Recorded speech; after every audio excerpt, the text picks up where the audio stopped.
And then I saw Rolf.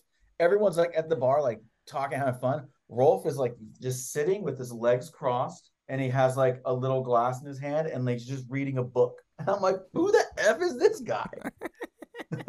All right, we are live now with Mr. Jake Wiens back for another Dama Dads podcast number 3. Welcome in. Yes, sir. How we doing?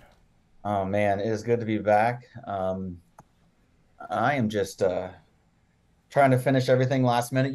Wake up, you're like, all right, I gotta level up like Matt Sweets, and I've got to be able to have a crispy image. Dude, you were really close getting that I did get close. sexy cam set up for the podcast. You're going full podcast on me, bro. You got your lights. The next thing we got to do is get you a nice microphone, and then we'll be killing it. Hey man, it's all about Skags in the leveling up. chat. Let's go. Trying to keep up with Sweets. That's a new podcast. Welcome to Keeping Up with Sweets. Yo, I've been at this for a couple years, so you're killing it. You look good either way, bro. You don't need all that fancy stuff. I got a little light over here with some warm, trying to get that I like it. Sunlight coming through. I like that. That's nice. I got my blown out LEDs, but the Dude, Twitch. you got the full like gamer background going on. I do. But I'm a gamer, bro. That's just how it goes. I've had people come to my stream and stuff, and they're like, "Oh, I just clicked on it because I liked your setup." Like that literally just attracts people when they're searching random games to watch. It's like, oh, that room looks cool. I'll go see what that guy's doing, Are those hundreds of bowling cups in the background? Dude, I've definitely had a couple people come in and are like, what is all over your room? And then we have a long conversation on chat, which is cool. And here we are. Welcome back, everybody. Dama Dads episode deuce number 2. Cheers. Everyone enjoy their coffee this morning. Ooh, what's your mug today? That's a good looking one. Oh, this is a nice one. It says, "The mountains are calling." Oh, yeah. It's a gift. I can't remember who gave it to me. I think it was Mrs. Sweets, but I'm not sure. I have way too many mugs, bro. Like, mugs outnumber any other cup in my cupboard. How about you? Same. There's like the big rage with like gender reveal parties, Mm-hmm. And I didn't want to do anything typical, but I wanted to do something fun, and I like keeping little secrets. I'm not sure what you guys did with y'all kids, but Amanda and I had the idea to do it with a coffee mug. Have you seen the mugs that they're black, and when you put the liquid in, it reveals the mug? I did. So Amanda and I worked together on a design that was based off of like these little birds. So we've got like a mama bird and a daddy bird, and then there was a little egg, and the little egg was pink or blue. Oh, sure. And then around it all the way was kind of these lines that resembled a nest. And we actually hid the initials of her name in the nest. Wow. So we sent out to the family, like everyone got a mug and then like some tea or coffee and a little poem that I wrote in it. And so whenever they poured the water in, it revealed what it was, which was You really, are so really fun. thoughtful. That is insane. That was for your first kid or your second kid? We did it for both. So the second mug, I'll have to post some photos on my Instagram. I'll show you guys. The second mug had mommy bird, daddy bird, and then it had a little Isla bird, then another little egg here, and then it also had the nest with the initials hidden in it. So wow. and That's so cool. we had one batch that came in a little wonky, so we have like 25 of them. So we have What do you do with 25 gender reveal mugs? you just hook them up. It's just a really cool mug. You know, You I just got hook people up with it. But shout out Vistaprint for actually like fixing it. Like we were like, Yeah. dude, this doesn't work. And they're like, all right, we'll make you a whole new batch. I'm like, okay. Dude, next 25 people who buy a Dama off Grain Theory get mugs. And that is what I'm actually drinking out of a Jake's 4th cup mug I did for GT a while ago. Yeah, I remember that one. Was that one of your first mugs you made? This was the first mug Yeah. that I made, and then we did another one, and I definitely want to do more mugs. I love making coffee mugs. Yeah, Cody made me a mug, but we've never made them for sale before. But my first kid, we did a reveal thing with just the grandparents, but we just gave them books, and it was like a Berenstain Bear book that's like, "Are you my grandma?" Or it was something to the lines of grandparents or something or another, and one set of parents definitely caught on right away. Another one was like, "Oh, what's this book? Like, what are you doing with this? Why are you giving me this book?" And we're like, because you're going to be grandparents, you know? So we weren't as straightforward with it, but it was still like a funny moment. And I think with the second one, we just made phone calls and just told people. No, like I love keeping little secrets, and my mom was like, "Tell me what you're having," and I was like, we know, but we just want to keep that our little secret."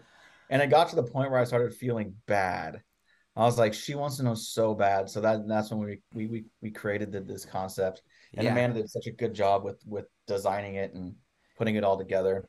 Yeah, because the grandparents want to just buy stuff, and they want to know who to buy for. That's the real reason. Oh my God, they do. So yeah, I'll post those up if you guys want. You can check out my Instagram. I'll post those up a little later. I really enjoy reveals in general. If you haven't noticed, like whenever we bring a new player onto GT, I always have some crazy way of either announcing them or letting them know. So it definitely didn't. It had to stay the same with just my kids, you know. So. I suppose you like what's the word I'm looking for? Like you're a man of pomp and circumstance. Like when you do your booth you don't just set up a table with a skirt over it. Even since the beginning of the days, you've always had things on your table that make everything look cool, and you have like these grand ideas, and I'm always jealous, but never have the motivation to actually go harder. So I have no one to blame but myself, but you know, it's the small little like details and things, and that's the stuff that I like really nerd out on. Is like, and for the 90% of the time, like some people won't even notice it. Like on most of my clothing lines, like I'll be like, "Oh yeah, did you notice that?" And someone's like, "No." I'm like, "Dang it!" I just like here's what it is. Yeah. But no, I just it's those little things like that that like really keep me going with like Dama design. It's a lot of fun. So yeah, no, that's really cool, and I think that's what makes your, you know, we talked about this last time, but like your editing and cinematography special too, because you just see things a smidge different than everyone else, and you think about it all just a little bit different, and that's what that's why I think all the stuff you make's cool, because it's just, you know, it's got that little Jake flair, you know, that Wiens flair. It's that balance. It's that balance though. Like one of the things that I want to talk today about on Dama Dads is confidence and balance. I want to talk about this on the podcast because I feel like I was really looking for something that to talk about that I felt like other parents could like either relate to or because it's not just about like kendama and dad. It's just that balance of like, okay, like if I could, I would just spend all my time like completely focused on you kids, but it's like there's this thing that just keeps pulling me away, and sometimes that line gets blurred, and you're like, oh, I should just be like spending time with the kids, and like, but it also makes me think like, what does make a like good dad, you know, or a good parent? And it's not about the time you spend, it's what you do with the time you spend with them probably is the right answer, because there's lots of dads that came before us who weren't able to spend as much time with their kids as we get to, you know. And I think it's something my dad talks about a lot, and people who are my dad's age talk about a lot, where like they didn't even like, parenting wasn't even like necessarily a big thing that they thought about when our parents were young and our age. Like it was, to be a good dad was just like you brought home money, and you know, you weren't mean all the time. Like it wasn't, you know, my dad literally told me he never changed. Yeah, my dad never changed my diaper once. Like never fed me a bottle, never did anything. Whoa. So when he sees me doing all this stuff, he's like, you're the best dad in the world. He's like, or more like, I was not a good dad, but he was still a good dad. It was just on different terms, you know. It wasn't this relationship in my house, at least, or with, you know, I think a lot of homes back then with the nuclear family or whatever it was, you know. it's also been like a societal switch, you know? Like, I mean, I'm a stay-at-home dad. Like my mom was a stay-at-home mom. Like my dad was an airline pilot. Like he Dang, would be yeah. gone for weeks and he'd That's come back. crazy, actually. And but it was one of those things where like my dad like really was like, I'm home, we're gonna spend time like doing stuff. Yep. Sometimes it was like we're gonna mow the lawn, we're gonna do all this stuff, but like he always like had us do it with him. And sometimes it was like, damn, I don't want to mow the freaking lawn, I want to do this. But then I think about it and like my dad was just getting all that stuff out of the way, and then we would go and do so many things. We traveled a lot. We did a lot of like fun stuff. Anything that I was interested in, like my dad would be like, let's go full bore into it. Like I got into skating, like Yeah. freaking dangerous stuff. And my dad was the first person with a power drill being like, want to build a kicker? I'm like, let's go. So like I was able to like work a lot with my dad on that. And I think you hit something there. It's like not about the amount of time, it really is about like how you spend that time. And I think that's what makes it hard, especially right now where we live, where both, it's so rare that there's a one parent doesn't work and the other one works, you know? Yeah. So you have this shift where now it's like both parents are working and you're trying to split that time up, and sometimes it's like it's hard, they start overlapping, so you start kind of, while you're with your kids, your work is like here and it's kind of polluting your time with Yes. the kids, and that's the hardest part, especially for a person like for instance like me where it's like I'm my own boss, Mm-hmm. so it's hard to like turn that off sometimes. And it's just it makes you question your like status as a father sometimes, and it gets difficult. So Yeah, it makes it hard to be present sometimes, or like in either one of them, it's hard to be fully present because you're thinking about what you could or should be doing with the other set of things, right? Or it's like cutting a meeting too short because you have to go do something with the fam, or doing, or taking a weekend to do something like host online competitions or whatever. It's like I have two babies that I'm trying to foster and grow, and one is Kendama and one is my real children. And I literally feel that like I can't, like Kendama is just as important. Like Kendama is still a baby that needs to grow way further than where it's at. And I feel like, sometimes I feel like I don't pay enough attention to that. Even though my life every day is this and I do so much, I still feel like I'm not contributing enough. But so it's almost the opposite feeling as you, because I feel like I do a lot with my kids a lot of the time, and but when I'm with them, I'm still thinking about kendama stuff. So it's like, yeah, it's that's so hard to just do one thing and have fun. Or like, that's why sometimes when you go on vacation, you literally have to like I'm going on a vacation in a couple, like next weekend for 5 days up north with the family. And I'm great. literally going to like turn Discord off and turn things off and just like try to not think about work for 5 days straight, and come back and be replenished and feel good. And because I think you have to do stuff like that. You have to reset because it is hard, dude. We're in our own heads Yeah, about all of it. absolutely. It's so tough. But hey, you know what? This is a great time for while we're dealing with this BS. Yeah. Um, is some would you rather's. Oh my gosh.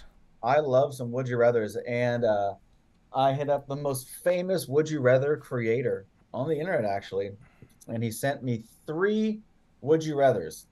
The first would you rather, and I haven't seen these before now. Would you rather have an eyelash in your eye all day or talk with food in your teeth all day? Food in my teeth 100% of the time. Yeah, I take food in my teeth too. Chat, what do you think?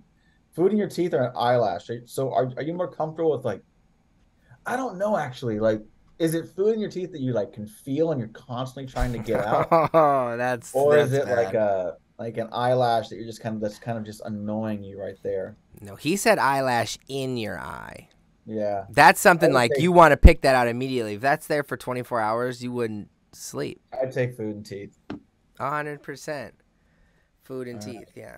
100%. Okay, the next one is would you rather be trapped in an elevator for 6 hours with Rolf or Zawa?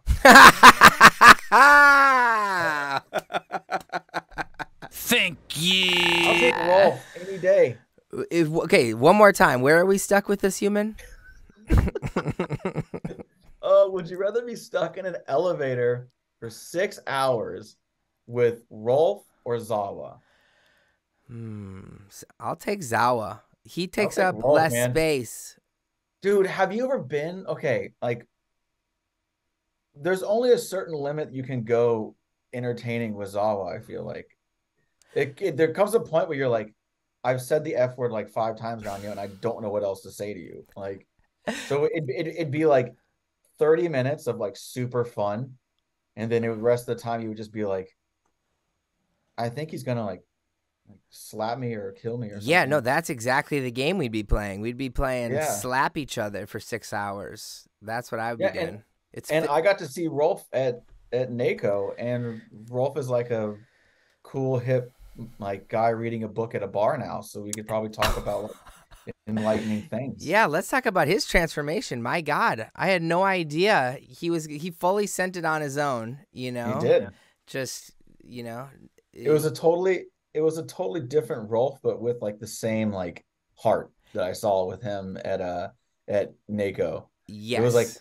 because I'm everyone's used to kind of the like rowdy Rolf, like just get wild and Well, did you see do Rolf when he crazy was stuff. drinking though? No. Oh yeah, real Rolf still exists. You just got to get him enough liquor. Like, because Okay. I hung out with real Rolf and he was the same, but more, like, I love you and blah, blah, blah. And Yes. like, that's not, that wasn't on the table. Like, they were playing a game and I saw him, like, rage for sure. But that I was saw Rolf Rolf eat 24/7. yeah, I saw Rolf eat a hot dog on a stick and complain about how trash American hot dogs are. And then and then I saw Rolf, everyone's like at the bar, like talking, having fun. Rolf is like just sitting with his legs crossed and he has like a little glass in his hand and like he's just reading a book. And I'm like, who the F is this guy? No, And for real, yeah, dude. I mean, he lost, what, 100 pounds, 50 to 100 pounds since the last time we saw him. Honestly, it's pretty amazing, his transformation. I was really stoked for him. He just said he feels good, he eats better, and like that's all it was. If you're just conscious about something like that, you can make drastic changes, and he did. And it was really cool to see him and to see him come out and support. He hadn't seen anyone just as long as any of us, so he was stoked to come and kick it with the homies, and it was really nice to have him out. absolutely.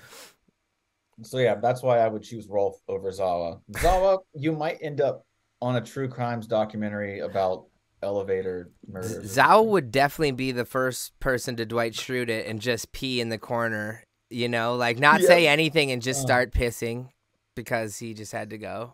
I would love to spend 30 minutes in an elevator with Zawa. That'd be the funnest 30 minutes of your entire life. 6 hours, full work day. I don't know.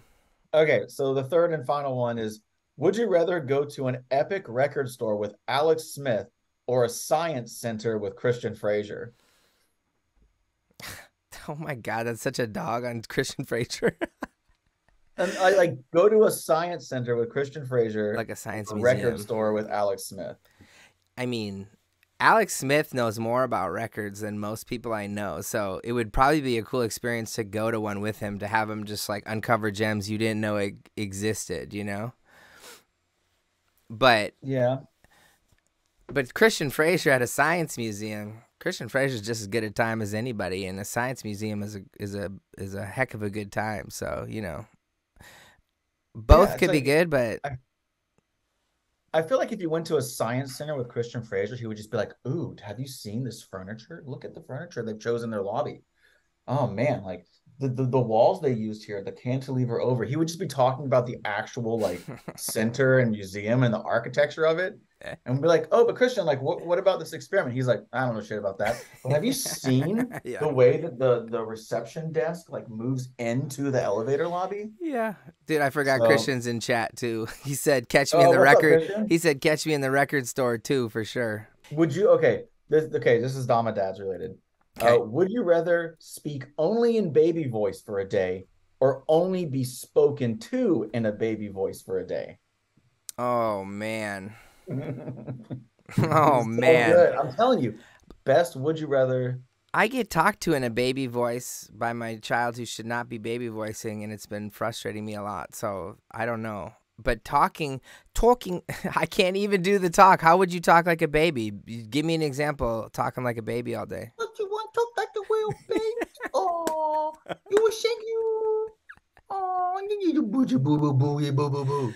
Welcome All to that. the Dama Dead podcast. Oh Yeah. yeah, you look at you. Are you excited to talk on the Dama test? Yeah. Or No, like I having couldn't keep that up for more than 5 seconds. That's a definitely not holy. But then everywhere you go, like let's say you had a busy day and you're just trying to get a coffee and you walk in, they're like, oh, hello, Mr. Sweet. You want your coffee? Do you want your coffee? You want your baby cup? I would take be talking to and baby voice. That would just be fun to like you get pulled over by a cop. Yeah.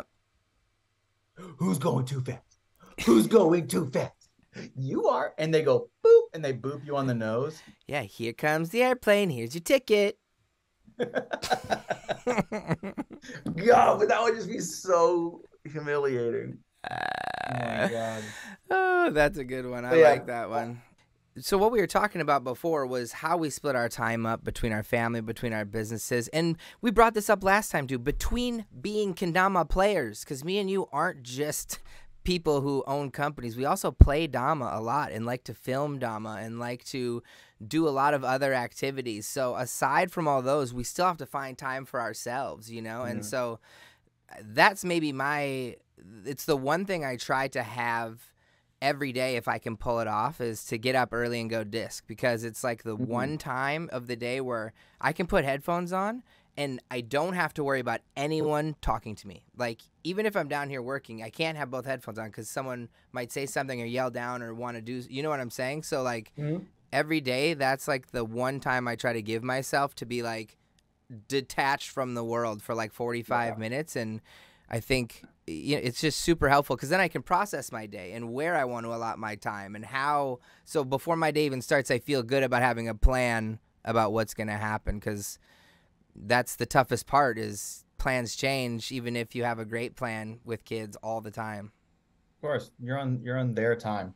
And sometimes surrendering to their time is the best because you need to as an adult, you kind of need to learn to live in that kid space for a while because for them like nothing else exists besides like I want to have fun and laugh and giggle. And sometimes if you just surrender to that, it is the best feeling. Like you will get lost in it, and it is so much fun.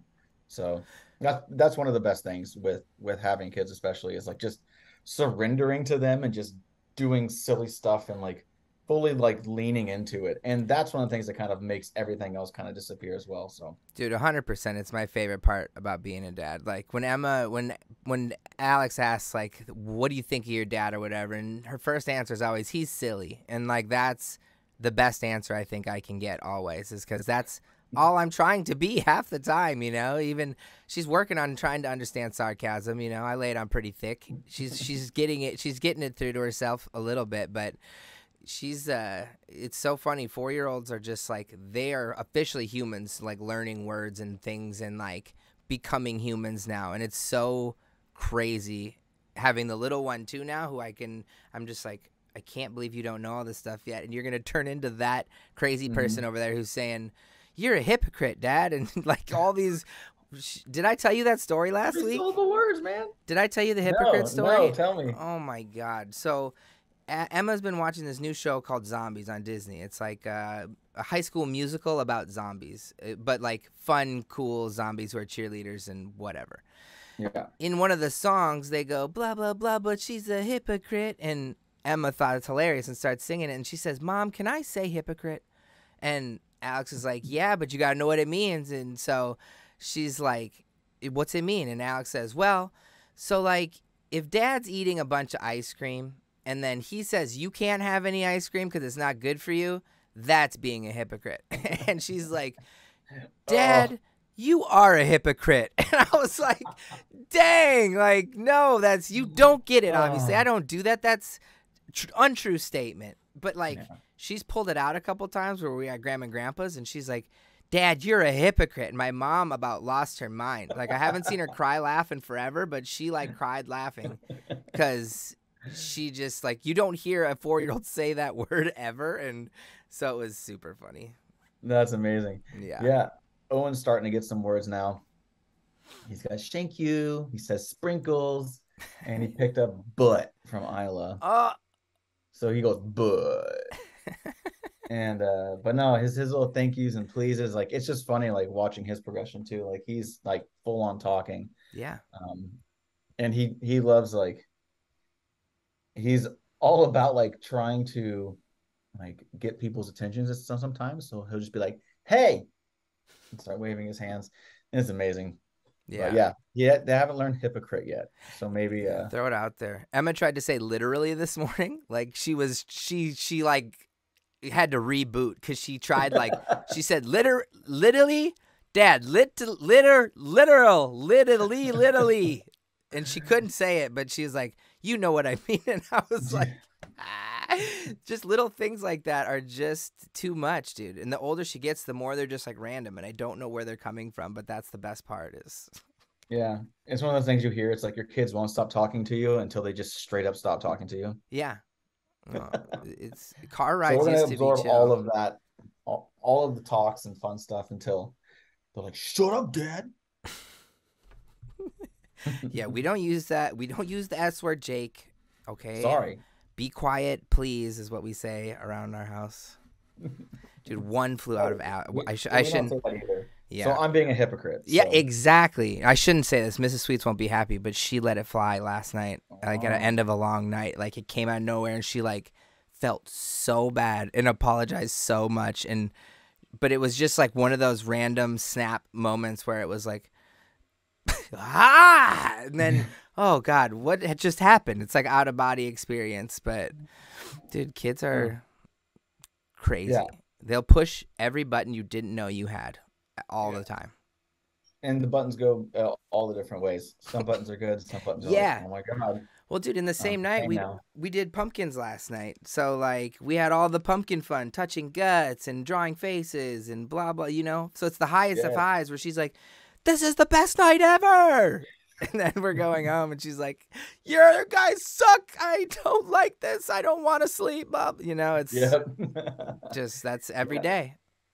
Yeah, we're super excited for pumpkins. I saw a cool like pumpkin, like little not meme but little pumpkin tutorial thing on Instagram. Yeah. Where so far we've gotten pumpkins and Isla has taken my paint markers and drawn all over them. Yeah. It's been really fun. But then the squirrels attacked the pumpkins, so now the squirrels ate them all up. And Amanda showed me this thing where someone took a big pumpkin and they basically drew on it with peanut butter. So they put like a blob here for an eye and a blob here for an eye. And then they just made a big smiley face. And I guess the squirrels go for the peanut butter first. So essentially the squirrels just start carving out the pumpkin. Where do people come up with these ideas? That's insanely I have smart. no idea.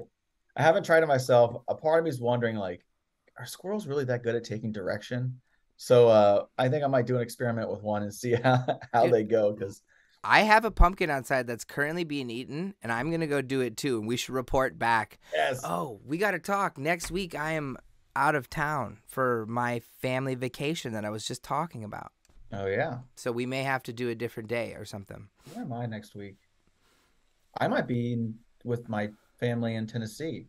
Oh, well then maybe it works out perfect where we just take a week off. Or we can figure out a way I can do it solo maybe, because I'll be with my brother. Yeah, I'm gonna be up in the middle of nowhere. So if my Wi-Fi is good at the Airbnb I'm at, I could pull it off for an hour on Friday, for sure. Maybe we'll see. Yeah. But hey, again, back to the essentialism. Part of it's just saying no. Sorry, stream.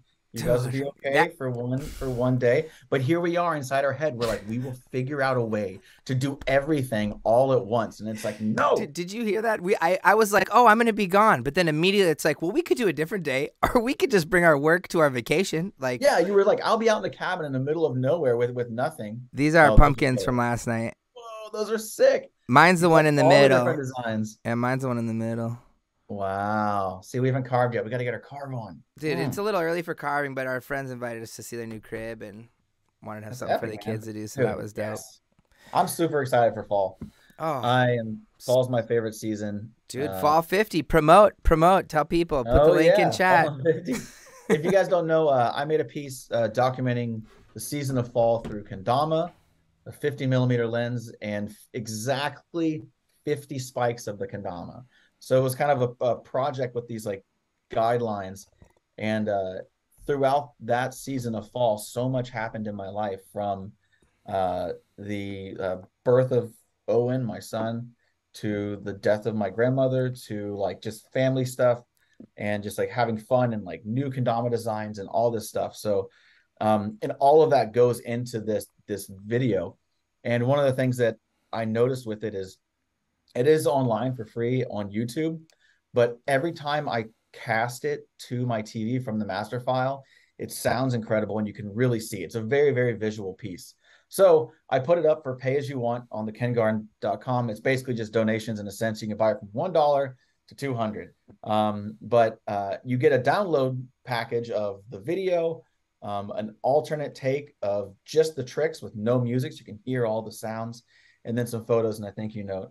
But yeah, Fallen 50 is one of my favorite projects I've ever done. I still watch it. It gets me stoked for fall. And yeah, I put that up for pay as you want as a donation to help me keep making these videos. And we can always use some diaper money, man. Yeah. So yeah, thekengarden.com. Go there and you can just click on it. You just buy it. There's no shipping. And I email you a link and we're good. You can cast it to your TV in full master resolution. It's beautiful. It's beautiful. The 50mm lens is like my favorite thing in the world, and so I think that's like one of my favorite parts. Yeah. This is my favorite 50 right now. Actually, I have two 50. These are both 50s. This is a Pentax. This is my parents' 50mm lens from their old film camera. Huh. Pentax 2.8. No, a 2.0, sorry. But this beast of a lens. This is a 0.95. I'm not sure if, oh, wait, I'm like putting it on my webcam. This is a 0.95 lens. Look how massive the glass is there. But yeah, the 50s are just great portrait lenses. They have a great depth of field, and you can really bring out a lot of detail with them. That's a lot of fun. So shooting fall and the colors and the textures and everything with 50 exclusively. And it's all self-shot. Like, it was just me running around with Isla in the car. A lot of times she would be asleep, so I'd drive to a park and I would set my camera on the like hood of the car and film myself that way. Yeah, so I was able to get all these tricks. But yeah, check it out. That was pre-Owen. That was just when you and I were on kicking it. The video ends with a video of me holding brand new 1 day old Owen. Dang, that's dope. Yeah, that's dope. Yeah, it's a big video for me, and it gets pretty emotional. Like, some people were like, "I've never thought I would cry after watching a kendama video." Dang. So, yeah. Well, now you got me questioning. Have I cried to a kendama video? Gotta watch Fallen 50, man. You're a family man now. It might hit different. Yeah, I've definitely watched it. I feel like one we watched recently almost made me cry. Oh, it was Joe Nelson. Joe Nelson dedicated his to his granddad or whatever, and for some reason the words he wrote at the end like definitely made me tear up. I lost my grandfather this year, actually, so like I got hit just out of nowhere. Like, I was like, I can't cry on stream. Hold on a second. Yeah. For the end of mine, it was Owen was born 6 days after my grandmother passed. Oh, wow. So my grandmother died, and then Owen was born. Yep. And like, one of the craziest little weird things is there's this like passing on this lineage, but my grandmother had like double dimples, like her face, she had like 2 double dimples. Yeah. And the second Owen came out, no one else in the family has double dimples.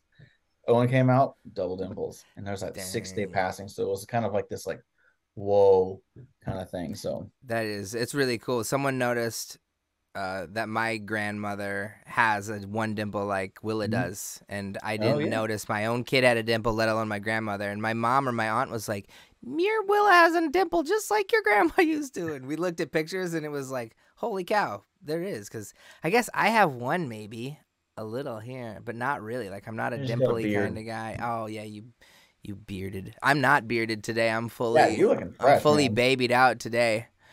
Dude, a couple people put in a couple other things in chat that made them cry. I cried at the end of the Kelvin Wong edit. Zeke said it was the words for me in that one. Christian said Logan's pro video with the tribute to Dave at the end. Skag says the last Kusa team edit that was dedicated to Dave got him. Dude, yeah, those were all emotional pieces without a doubt. Cried at Kelvin Wong's. Dang. Yeah, man. It's really cool to be able to create a piece of work that can make someone feel that way. It's not an easy thing to do, but it's cool. Yeah. Yeah. It's life. I feel like it's important to attach, like, a lot of my work is very emotional, and I feel like it's important to attach those emotions to it. That's what makes something memorable. For instance, like the baseline emotion of a kendama trick is excitement. Yeah. So when someone lands something super crazy, it's like, oh my God, that was insane. But then if that kendama player like has a big celebration like at the end of it, then that attaches a totally different emotion to it, which adds. So you're stacking those emotions. So if you can get like excitement mixed with like relief, like let's say like, I don't know, the classic is like watching like Wyatt Bray land a trick he's been trying for like a year, which is most time.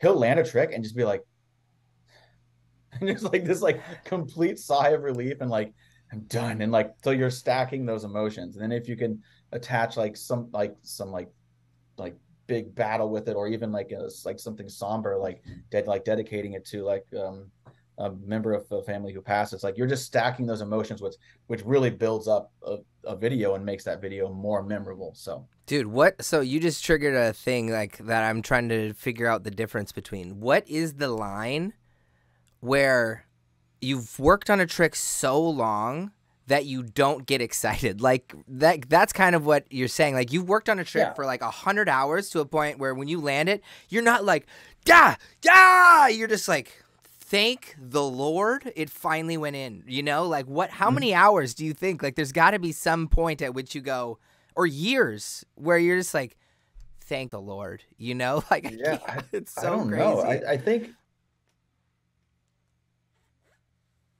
I usually bow out. No, same. But like I don't know. Like this is something that like I have like talked with like Wyatt about. Like Wyatt is that person that's just like, he gets a vendetta against a trick, and it's just like, it's like the revenge. It's like after you're done, it's not like yes, it's just like it's done. 100%, dude. So but for me, that's why I like to revisit tricks. Like I'll sit there and try a trick for a long time, and the second it stops being fun, and I'm not like, all right, we got this, then it's like stop. Because guess what? You're gonna come back the next sesh and you might do it in like 20 minutes, and that's when it's like boom, because you've rebuilt back up your emotional capacity, so you can get excited about it. You're not just drained. So that's one of the things that I think is really important about like revisiting tricks and going back. A long time ago, I had this concept of not trying a trick for longer than 15 minutes, because 15 minutes of a repetitive movement is enough to build up muscle memory. And the concept was like, if you're doing something for 15 minutes the incorrect way, you landing it past that is a fluke. Yeah. You know, that's so like true. Because your muscles are, your body's literally learning the incorrect way to do it. And that one time that you do it, it was like your body messing up for what it's thinking is correct. So the idea was like these long grinds, like, yeah, you're going to get the trick, but you're just like, your body's learning the wrong way to do it. So if you go back to do it, it might not be easier. So if you constantly try your tricks with 15-minute bursts, you'll become more consistent in landing those bursts. Damn. Has this been proven or tested? I'm the only person that's kind of like gone by it. I have no results. But it was a theory. It was a concept. Yeah, dude. After last week when we talked about like I literally named like 4 tricks I haven't laced that I don't spend enough time on. I went and tried all those tricks again this week. Still nothing. But I was like, I'm going to go out and not just film a trick just to, well, I lie. I did film a trick just to film a trick. But for an hour before that, I grinded on the new Asteroid Sweets Lab Custom from Sweets Kendamas. That contrast. Dude, it's honed, but I'm like working on the double tap jug, double tap, and like double tray flips and all these stupid tricks that I feel after 15 minutes, I'm literally crossing my fingers because I know how to do the trick. It gets there almost every time. I just don't lace it. So it's like, And taps, just I get tired, dude. My arm literally gets too tired from holding my arm up here trying to do tap stuff for minutes, and so it's just I only have X stopwatch before I'm like, well, time to try something else because that's not gonna happen. But that's the life of a kendama player, you know. That's another technique. Like you hit on another technique too. It's like you can break that 15-minute cycle by doing resets. So like if I'm ever like filming with somebody and let's say we're just tripoded or if I'm hand holding them and like we're going into a trick and like there's just a point that they can't get past and then they start kind of like messing up the beginning part, I'll just say like stop, reset, you know? Yeah. And what that is like you're resetting your brain because like you're getting so hyper focused on certain details of the tricks that it's clouding the other elements of it. So the idea is that like you stop doing your trick, you just kind of like shake it out for a second and you do around USA like once, twice, whatever. But like you're resetting your hand, you're resetting your muscles, you're resetting your mind, and then you go back into the trick. Yep. Fresh. And I swear, this is something that I will say that is tested, and most of the times it works wonders. Is like that reset because on so many film missions, it is like reset, and within like the next 5 minutes or whatever, like that trick gets laced. So definitely use the reset technique. That is when I can say, due to my scientific research, dude, it's 100% the reason I liked kendama in the first place is because my ADD after I was sick of practicing around USA was like, okay, time for Tama tricks, you know, time to switch to this completely other toy now and do this whole other set of tricks, this whole other practice that is not just spiking it. It's all these stalls and all these things that are way more tech that like, and so I would just go back and forth all day between Ken tricks and Tama tricks when I just started. And that was like a big selling point for me when I started it too, was to people when I didn't know anything about kendama yet. It was like, yo, this thing is like, when you get sick of this, you could do it like this. When you get sick of it like that, hold it by this, you know? And it was like, I remember very clearly being enamored that like even early on that there was so much to do with it. And I think that's what kept me going was like, there's a lot to be done that I haven't seen on the internet yet, you know, or anywhere in the world. So absolutely. Yeah. It's an endless well.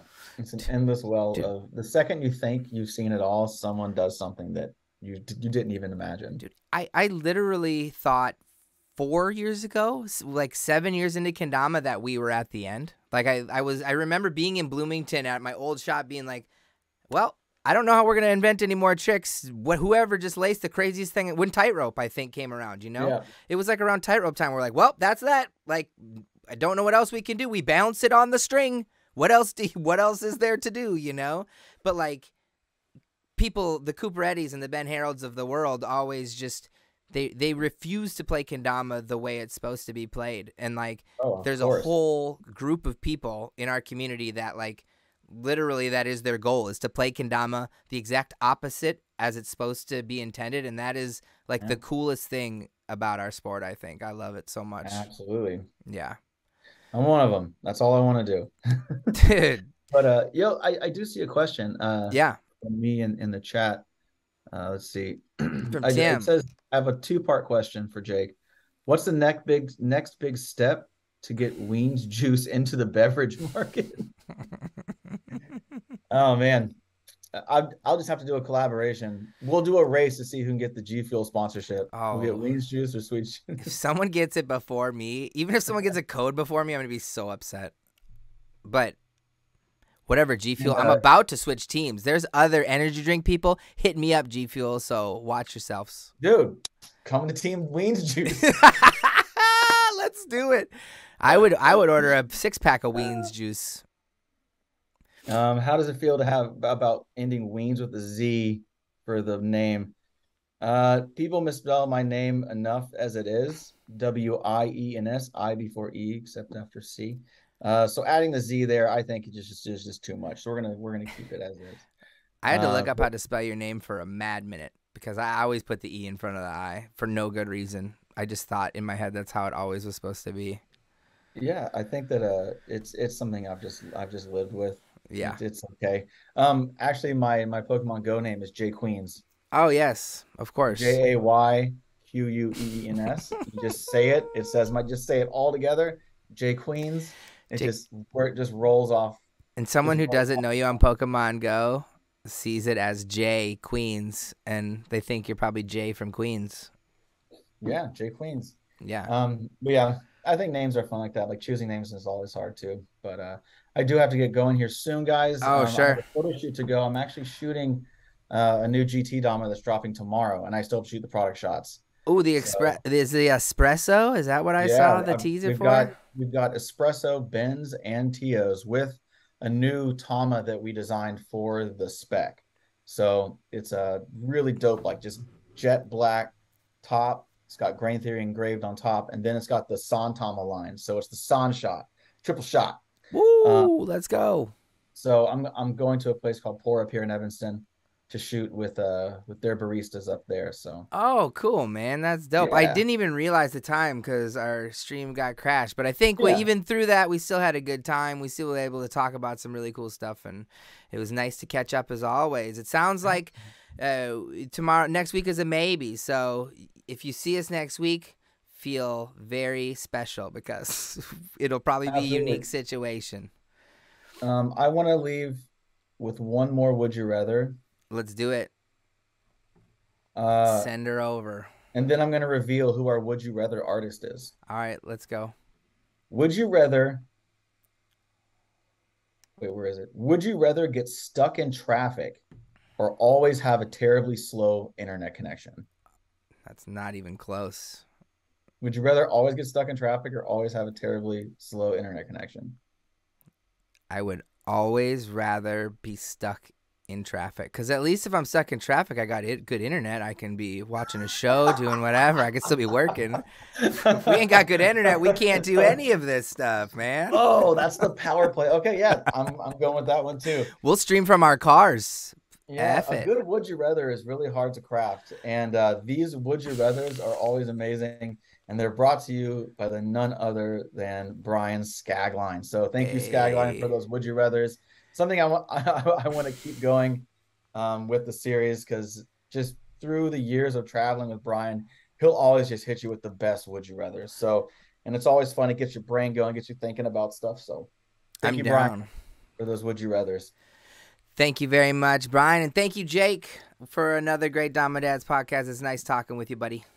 Dude, my pleasure. And I will see you guys soon. Again, go check out Fallen 50. If you can check it out on YouTube for free, or you can go make a donation and get the full res master file at thekingarden.com. And it gets you nice and ready for those fall vibes. So Awesome, brother. yeah. All right. Well, you have a good weekend, and we'll talk to you soon.